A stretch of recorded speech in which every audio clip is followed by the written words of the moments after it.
આજે મતગણતરી છે. અમે 21 કમળ જીતવાનો દાવો કરીએ છીએ. ઊંચું મતદાન કોંગ્રેસની જીત માની છે 100%. એક જ કારણ છે કે મારા જે વિસ્તારના જે મતદાર મને ઊભો રાખ્યો છે.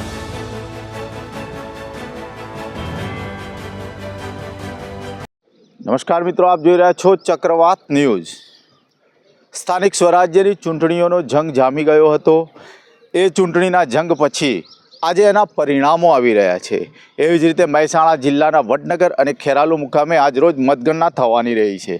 ત્યારે આજરોજ ચક્રવાત ન્યૂઝ ચૂંટણીનો ચક્રવાત કેવો ચાલી રહ્યો છે, અહીંયાનો માહોલ કેવો છે, શું પરિણામો આવી રહ્યા છે, એની પડે પડની ખબર આપ સુધી પહોંચાડવામાં આવશે. ચક્રવાત ન્યૂઝ આજરોજ વડનગર ઉપર ગ્રાઉન્ડ ઝીરો રિપોર્ટ માટે આવી ચૂક્યું છે.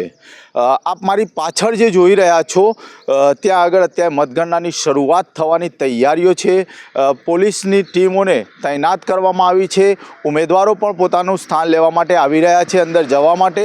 તો પડે પડની ખબરો આપ સુધી અમે પહોંચાડતા રહીશું. તો જોતા રહેશો ચક્રવાત ન્યૂઝ. અહીંયા 27 સીટો આવેલી છે. તો 28 સીટો આવેલી છે. એ 28 સીટોની અંદરથી ભારતીય જનતા પાર્ટીએ 7 સીટો બિનહરીફ કરેલી છે, જ્યારે 21 સીટો ઉપર કહેવાય છે કે ભાજપ, કોંગ્રેસ અને અપક્ષ વચ્ચે કાંટાની ટક્કર હતી. અપક્ષ કહી રહ્યા છે કે અમે આ વખતે જીતવાના છીએ. કોંગ્રેસ પણ દાવો કરી રહ્યું છે આ વખતે કે વડનગર એટલે કે નરેન્દ્રભાઈ મોદીના ગામની અંદર આ વખતે ભાજપમાં અમે ગાબડું પાડવા માટે તૈયાર છીએ.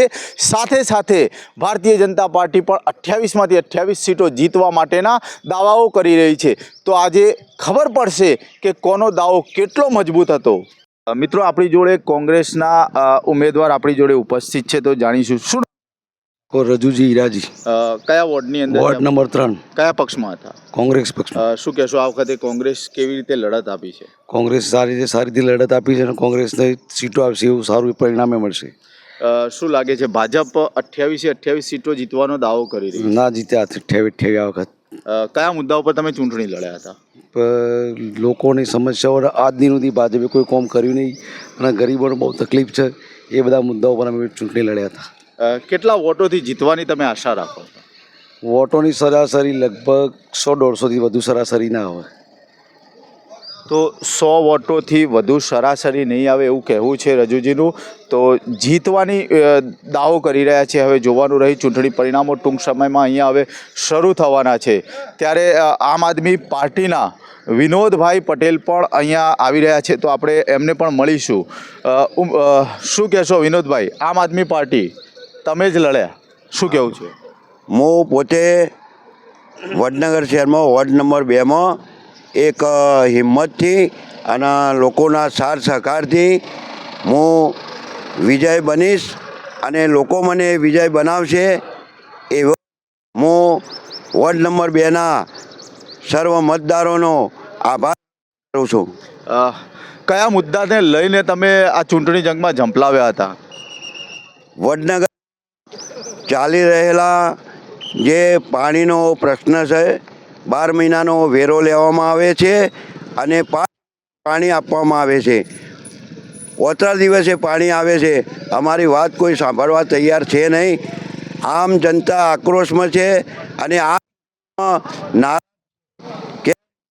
કે કોઈ તો નથી.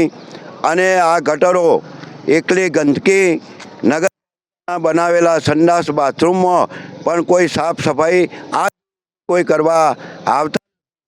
અમે અધિકારીઓને વિનંતી કરીએ છીએ, કોર્પોરેટરોને વિનંતી કરી પણ અમારી વાત કોઈ સાંભળવા તૈયાર નથી. વિનોદભાઈ, કેટલા વોટોથી જીતવાની આશા તમે રાખો છો? હું વોર્ડ નંબર 2માં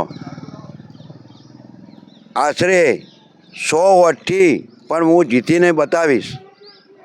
ભાજપ તો એવું કહી રહી છે કે 28 સીટો અમે જીતીશું. ભાજપ કોઈ પણ આમ જનતાનો કોઈ પણ નાગરિક વડનગર શહેરમાં ભાજપના વિરોધમાં જો સ્વતંત્ર ઊભો તો ભાજપ જે ભ્રષ્ટાચાર લોકો ધાક ધમકી અને એમને ઉઠા આવી જઈશું અને તમારે એ બોલો પણ હિંમત અને મર્દાની લડી અને જીતીને બતાવ. તો આપણી જોડે અત્યારે તાલુકા પ્રમુખ ડૉક્ટર જયસિંહ પરમાર કોંગ્રેસ તરફથી ઉપસ્થિત છે, તો આપણે એમની જોડેથી જાણીશું. જયસિંહભાઈ, શું લાગે છે, કોંગ્રેસ આ વખતે મજબૂતી સાથે મેદાનમાં હતું વડનગરની અંદર, તો કેવી આશા? જી ચોક્કસપણે આ વખતે જે દર વખતે કોંગ્રેસ જે શૂન્ય હતું વડનગરમાં, એક સમય એવો પણ હતો કે માનનીય વડાપ્રધાનશ્રીના ગામમાં કોંગ્રેસને કોઈ ઉમેદવાર નહોતા મળતા, પરંતુ છેલ્લા 3 થી 4 મહિનામાં અમારા દરેક કાર્યકર્તાઓએ, બૂથ સમિતિઓએ, પ્રભારીઓએ, જિલ્લાની ટીમે અને પ્રદેશની ટીમે માંડીને તમામે એટલી બધી મહેનત કરી છે કે વડનગરમાં એક અનેરો માહોલ ઊભો થયો છે, લોકોમાં ઉત્સાહ છે અને આ વખતે પરિણામોમાં ચોક્કસપણે મોટો ઉલટફેર થવાની અમને પણ પૂરેપૂરી શક્યતાઓ છે. અને અમારા ખાસ કરીને લગભગ 7 થી 8 ઉમેદવારો જીતના ઉમેદવારો છે અને જીતીને આવશે એવી આશા છે અમને પણ. જયસિંહભાઈ, એવું પણ લોકો કહી રહ્યા છે કે ભારતીય જનતા પાર્ટી દ્વારા કોંગ્રેસના ઉમેદવારો ઉપર દબાણ કરવામાં આવતું.